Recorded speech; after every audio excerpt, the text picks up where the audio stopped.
足球場上最有戲劇效果嘅，往往係點球大戰。曼聯超級杯香港賽區決賽亦都出現扣人心弦嘅呢一幕，亦都考驗一班 U15 嘅香港足球新力量抗壓力指數可以有幾高。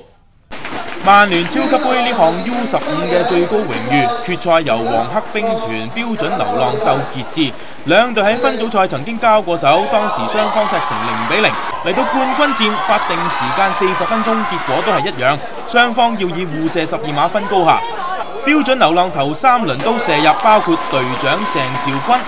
當傑志嘅許家樂第3輪宴客，整場比賽結束，標準流浪贏3-2，揚威香港賽區。鄭兆軍更加成為最有價值球員，而兩隊都獲得出線資格，參加今個月底喺上海舉行嘅大中華區賽事，爭取到英國曼徹斯特曼聯主場奧脱福踢世界賽嘅入場券。第一，你個鬥志啦；第二，整體嗰個發揮都比之前係理想嘅，同埋體能上我哋會比傑志優勝少少咯。所以